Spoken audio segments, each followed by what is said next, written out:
ఒక రోజు ఏకాదశిగా మనకి పెద్దలు చెప్పారు. ఈ ఏకాదశి నాడు ఎవరైతే విష్ణు స్వరూపంలో ఉన్నటువంటి భగవంతుణ్ణి ధ్యానం చేస్తారో వారికి విశేషమైనటువంటి పుణ్య ఫలితం కలుగుతుంది. భగవంతుడు ధర్మాన్ని రక్షించడం కోసం ప్రతి యుగంలో కూడా ఆవిర్భవిస్తూ ఈ కలియుగంలో అల్పాయుష్యతో పుట్టినటువంటి మనిషిని ఉద్ధరించడం కోసం శ్రీవైకుంఠ విరక్తాయ స్వామి పుష్కరిణీ తటే భగవంతుడు ఎప్పుడూ కూడా లక్ష్మీనారాయణులుగా వైకుంఠంలో ఉంటారు. వారు ఇరువురు కూడా ఎప్పుడూ కూడా ఆ క్షీర సముద్రంలో చక్కగా శేషసాయి పైన పవనించి ఉన్నటువంటి పరమాత్మ యొక్క పాదసేవ చేసుకుంటూ లక్ష్మీదేవి ఉంటుంది. ఒక సందర్భంలో లక్ష్మీదేవికి శ్రీ మహావిష్ణువుకి చిన్న కలహం గొడవ వచ్చిందిట. ఆ వచ్చి ఆమెకు కోపం చేత స్వామిని వదిలి భూలోకానికి వచ్చేసింది. ఈ భూలోకానికి వచ్చి కోల్హాపూర్ అనేటువంటి ఒక క్షేత్రంలో అమ్మవారు లక్ష్మీదేవి తపస్సు చేసుకోవడానికి వచ్చేసింది. ఆ సమయంలో లక్ష్మీదేవి లేనటువంటి ఆ వైకుంఠం మీద విరక్తి చెందినటువంటి భగవంతుడు ఈ భూమండలం మీదకి వచ్చాడు. ఈ భూమండలం మీదకి వచ్చి మొట్టమొదటిగా ఎక్కడ అడుగు పెట్టాడు అంటే స్వామి పుష్కరిణీ తటే తిరుమల క్షేత్రం వెళ్ళిన వాళ్ళందరూ కూడా అక్కడ దర్శించుకోవచ్చు. స్వామివారి యొక్క పాదం ఉంటుంది, ఒక 2 పాదాలు ఉంటాయి. ఆ పాదాల దగ్గర చక్కగా ఒక అర్థంతో బాక్స్గా ఏర్పరిచి అక్కడ అందరూ కూడా నమస్కారం చేసుకునేటువంటి విధంగా ఏర్పాటు చేస్తారు. అక్కడ మొట్టమొదటి అడుగు పెట్టాడు స్వామివారు. అయితే మనం ఇప్పుడు తిరుమల క్షేత్రం అని చెప్పి అనుకుంటున్నాం, కానీ అది యుగ యుగాల నుంచి కూడా పరమ పవిత్రమైనటువంటి కొండ. ఆ కొండను ఒక్కొక్క యుగంలో ఒక్కొక్క పేరుతోటి పిలిచేవారుట. ఆ కొండకి ఎవరు అధిపతి అంటే వరాహస్వామి వారు. మీరందరూ కూడా తిరుమల వెళ్ళినప్పుడు చూడొచ్చు, పుష్కరిణి దగ్గరే వరాహస్వామి వారి యొక్క దేవాలయం ఉంటుంది. ఈ స్వామివారు వైకుంఠం నుంచి భూలోకంలోకి వచ్చి వరాహస్వామి వారి దగ్గరికి వచ్చారట. వచ్చి కలియుగంలో నేను ఇక్కడ ఈ కొండపైన అర్చావతార రూపంగా వెలుస్తున్నాను, నాకు ఇక్కడ కొంచెం ప్రదేశం కావాలి అని చెప్పి వరాహస్వామిని అడిగారట. ఆ అడిగితే అప్పుడు ఆయన కొంచెం ప్రదేశాన్ని ఇచ్చారు వెంకటేశ్వర స్వామి వారికి, వరాహస్వామి. అందుకే స్వామిని కీర్తిస్తూ వరాహ క్షేత్ర విభూషితస్య అంటారు. దాని పేరు వరాహ క్షేత్రము. అందుకే మీకు మన చరిత్ర, భారతీయ చరిత్ర అంతా కూడా చూసుకుంటే చాలా దేవాలయాల మీద దాడులు చేశారు, దేవాలయాలు కూల్చేశారు, కానీ తిరుమల క్షేత్రం జోలికి మాత్రం వెళ్ళలేదు. అదే స్వామివారి యొక్క గొప్పతనం. అటువంటి ఆ వరాహ క్షేత్రంలో స్వామివారు అర్చావతార రూపంగా, అంటే కలియుగంలో మనిషి ఏ విధంగా అయితే ఉంటాడో, కాళ్ళు, చేతులు, చెవులు, ముక్కు ఇవన్నీ కూడా ఎలాగైతే ఉంటాయో అలాగే ఒక శిలా రూపంలో ఆ దేవాలయంలో వెలిసున్నాడు భగవంతుడు. అందుచేత కొంచెం ప్రదేశాన్ని ఇచ్చినందుకు గాను వరాహస్వామి వారికి అభయం ఇచ్చారట వెంకటేశ్వర స్వామి వారు. అది ఏమిటి అంటే, నేను ఇక్కడ గుడి కట్టుకున్నా, గుడిలో ఉన్నా సరే నాకన్నా ముందుగా నీకే అర్చన జరుగుతుంది, నాకన్నా ముందే నీకు నైవేద్యం జరుగుతుంది అని చెప్పి కలియుగ ప్రారంభ కాలంలో వరాహస్వామి వారికి మాటిచ్చారు వెంకటేశ్వర స్వామి వారు. అందుకే ఇప్పటికీ కూడా ప్రతిరోజు కూడా స్వామివారి కన్నా ముందు వరాహస్వామి వారికి అర్చన జరుగుతుంది, అదేవిధంగా నైవేద్యాలు జరుగుతాయి. ఇవన్నీ కూడా మనం ఎందుకు చెప్పుకుంటున్నామంటే, భగవంతుడు ఒక్కొక్క యుగంలో ఒక్కొక్క స్వరూపంలో ఈ భూమిని ఉద్ధరించడానికి వచ్చాడు. దానిలో కృతయుగంలో నరసింహస్వామి వారిగా, త్రేతాయుగంలో రామచంద్రమూర్తిగా, కలియుగంలో స్వామివారు మనందరినీ కూడా ఉద్ధరించడానికి ఈ శ్రీ వెంకటేశ్వర స్వామి వారిగా ఆవిర్భవించారు. ఆ ఆవిర్భవించినటువంటి పరమాత్మకి మనం ప్రతి గ్రామంలోనూ కూడా స్వామి వారికి ఈ కళ్యాణ మహోత్సవాలు ఇవన్నీ కూడా జరుపుకుంటూ ఉంటాం. కేవలం ఆయన తిరుమలలోనే ఉండిపోతే మనందరం కూడా ప్రతిరోజు వెళ్ళడం కుదరదు కదా. అందుకని ఆయనే పెద్ద మనసు చేసుకుని ప్రతి గ్రామంలో కూడా వెలిసి ఆ స్వామివారి యొక్క పూజలు అందుకుంటూ మీ గ్రామంలో స్వామివారు చక్కగా ఈ కళ్యాణ మహోత్సవాన్ని ప్రారంభించింది మొదలు ఇప్పటి వరకు కూడా ప్రతి సంవత్సరం కూడా మంచి దేదీప్యమానంగా ఈ కళ్యాణ మహోత్సవాన్ని జరుపుకుంటున్నాడు స్వామివారు. అటువంటి కళ్యాణ మహోత్సవంలో ముందుగా మనం నిన్నటి రోజున ఈ కళ్యాణాన్ని ప్రారంభించుకున్నాం. ఇది 7 రోజుల కళ్యాణం. ఈ 7 రోజుల కళ్యాణంలో నిన్న చేసినటువంటి కార్యక్రమం సకల దేవతలు కూడా మనం పెళ్లికి ఏ విధంగా అయితే మన బంధువులందరినీ కూడా పిలుచుకుంటామో అలాగే దేవతలందరినీ కూడా ఆహ్వానం చేసుకుని అంకురారోపణ అనేటువంటి కార్యక్రమాన్ని చేశారు, హోమ కార్యక్రమాన్ని చేశారు. ఇక్కడ గరుడ పటాన్ని ఎగరవేశారు. గరుత్మంతుడు వైకుంఠానికి వెళ్ళి స్వామివారి పరివార దేవతలందరినీ కూడా పిలుచుకుని వస్తాడట. అందు గురించి ఆ స్వామివారి యొక్క ధ్వజపటాన్ని మనం ఎగరవేసుకుని ఈ రోజు కార్యక్రమంగా కళ్యాణ మహోత్సవాన్ని చేసుకుంటున్నాం. భారతీయ సనాతన సంస్కృతిలో చాలా గొప్పదైనటువంటిది ఈ వివాహ ప్రక్రియ. ఈ వివాహ ప్రక్రియ వేద విహితంగా ఉన్నటువంటిది. వేదం ఏ విధంగా సూచించిందో ఆ విధంగా మన యొక్క భారతదేశంలో మాత్రమే ఈ కళ్యాణ మహోత్సవాలు వివాహాలు జరుగుతాయి. ఇక ఏ దేశంలోనూ కూడా వేద విహితమైనటువంటి కర్మలు లేవు. అక్కడ వారు వివాహం చేసుకుంటే వారికి ఇష్టమైనంత కాలం ఉంటారు, తర్వాత విడిపోతారు. కానీ ఇక్కడ హిందూ ధర్మం ప్రకారంగా వేదం ఏం చెప్పింది అంటే, ఆ సుముహూర్త సమయంలో వధువు వరుడు ఇద్దరు కూడా చెయ్య ఎప్పుడైతే పట్టుకుంటారో అది మొదలు వారి శరీరం ఎవరో ఒకటి పడిపోయేదాకా కూడా కలిసే ఉండాలి. అది మన ధర్మం చెప్పినటువంటిది. అటువంటి కళ్యాణ మహోత్సవంలో ఇక్కడ భగవంతుడు ఎవరైనా ఉండొచ్చు.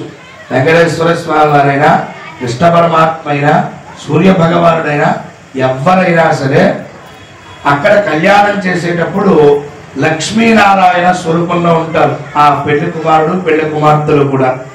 అందుకే లక్ష్మీనారాయణ ప్రీత్యర్థం సాలంకృత పాణిగ్రహణం అని చెబుతారు.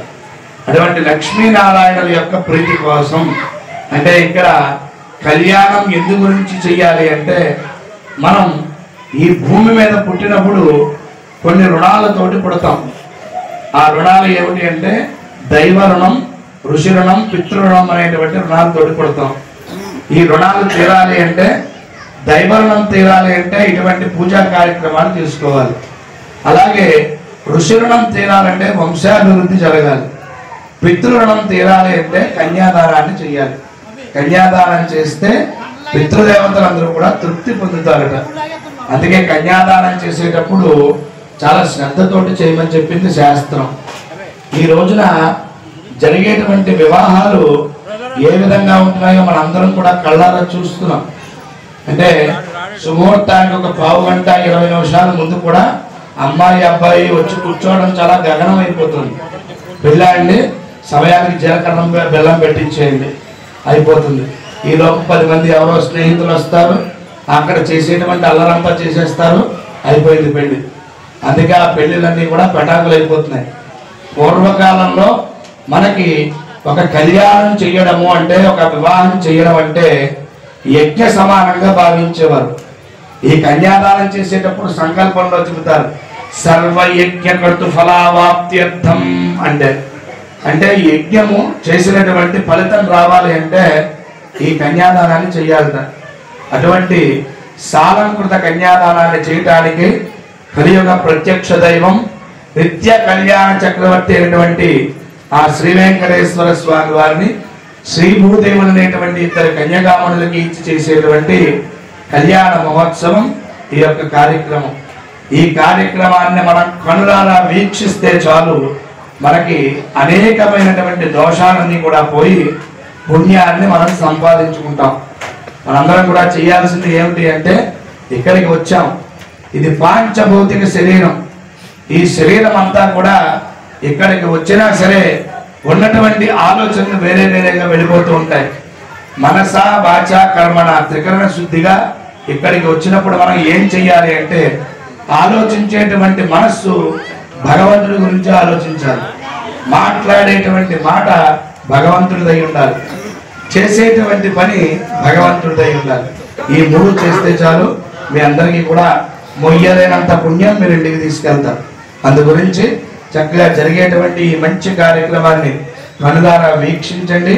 ఆ కలియుగ ప్రత్యక్ష దైవాన్ని సేవించుకుని ధరించవలసిందిగా తెలియజేస్తూ, ఇక్కడ ప్రతి సంవత్సరం కూడా చూస్తున్నాం.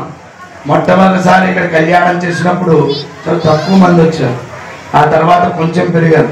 తర్వాత పందిరి వచ్చింది, షెడ్ వచ్చింది, ఆ రోడ్డు దాకా వెళ్ళింది. ఈ తర్వాత ఇంకేమవుతుందో ఆయనే చేయిస్తాడు. అందరికీ కూడా శక్తి ఇవ్వాలి భగవంతుడు అని చెప్పి కోరుకుంటూ కళ్యాణ మహోత్సవాన్ని ప్రారంభించుకుంటూ ఆ పెళ్లి కుమారుని మనం ఆహ్వానం పలికేటువంటి కార్యక్రమం వర పూజ అనేటువంటి కార్యక్రమం. మన పిల్లల్లో పెళ్లి జరిగినప్పుడు బావమరిది ఆ పెళ్లి కుమారుడికి ఎదురుగా వెళ్ళి కాళ్ళు కడిగి వెడిదింట్లోకి ఆహ్వానం చేస్తారు. ఆ కార్యక్రమాన్ని వర పూజ అంటారు.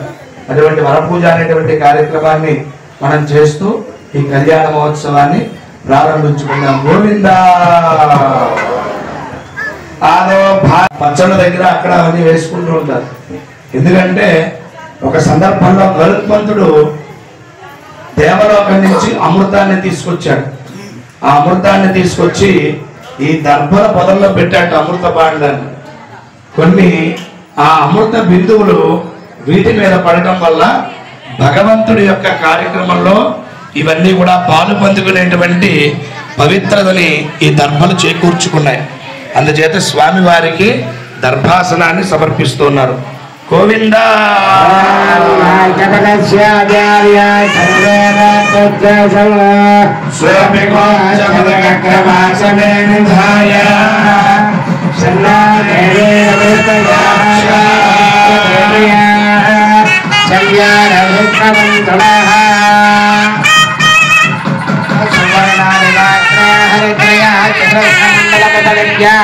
परम पश्चिमाभिमुखे कृत्या स्वयं पूर्वाभिमुखः आदत्पादावत्तनिकुलैकपरन्नो दक्षिणाभिकरणेन पत्न्यावज्यते नेत्रावज्यतेन जलेन तस्मिन् पात्रे प्रक्षालयतु.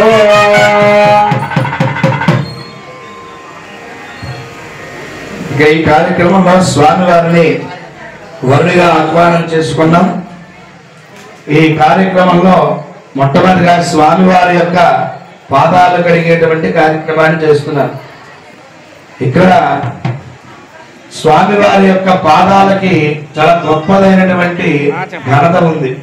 ఎందు గురించి రామావతారంలో, కృష్ణావతారంలో, ఈ కలియుగంలో కూడా స్వామివారి పాదస్పర్శ చేత ఈ సమస్తమైనటువంటి భూమండలాన్ని కూడా పునీతం చేశారు. ఆ పునీతం చేసి మనందరి యొక్క పూర్వజన్మ సుకృతం చేత ఈ కళ్యాణ మహోత్సవంలో పాదాలు కడిగేటువంటి ప్రక్రియలు పెట్టారు. అక్కడ మొట్టమొదటిగా స్వామివారి యొక్క పాదాన్ని ఎవరు కడిగారంటే బ్రహ్మదేవుడు కడిగారట. ఆయన ఒక్క అడుగుని మాత్రం, ఒక్క పాదాన్ని మాత్రం కడిగారు. కానీ ఇక్కడ మనందరి యొక్క భాగ్యోదయం చేత ఈ స్వామివారి యొక్క రెండు పాదాలు కూడా కడిగేటువంటి మహద్భాగ్యాన్ని భగవంతుడు మనకి కలిగించారు. అటువంటి పాదాలని, స్వామివారి యొక్క పాదాలని పవిత్రమైనటువంటి గోక్షీరాలతోటి పాదవ ప్రక్షాళన అనే కార్యక్రమాన్ని, కాళ్ళు కడిగి కన్యాదానం చేసేటువంటి కార్యక్రమంలో ముందుగా పాదవ ప్రక్షాళన కార్యక్రమాన్ని గావిస్తున్నాం.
కళ్యాణ మహోత్సవ సమయమందు భక్తులు, కన్యాదాతలైనటువంటి గలగా కామేశ్వరరావు దంపతులు, వారి కుటుంబ సభ్యులు స్వామివారికి, అమ్మవార్లకి నమస్కరించి సమర్పించినటువంటి పట్టు వస్త్రద్వయం గోవింద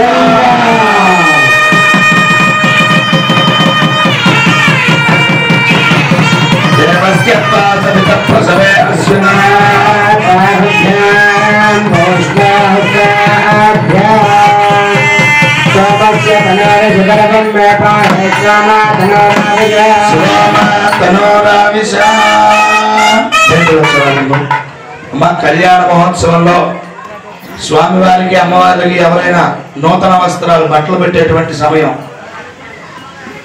స్వామివారికి, అమ్మవార్లకి నూతన వస్త్రాలు సమర్పించేటువంటి సమయం.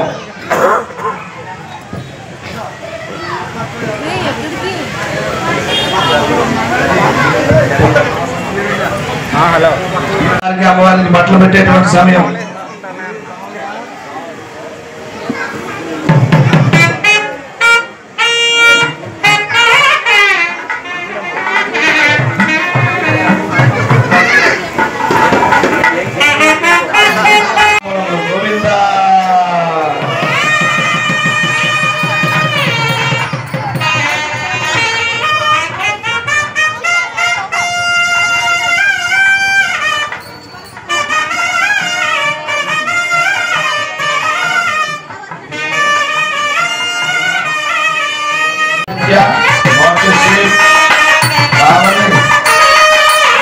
హనుమాన్ శ్రీ స్వామి కుటుంబ సభ్యులు స్వామివారికి, అమ్మవారికి నమస్కరించి సమర్పించినటువంటి చీరీ చిరాంబరములు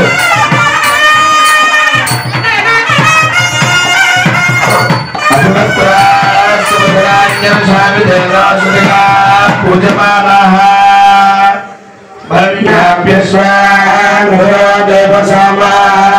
తతో మనః ఆచమనం కృత్వా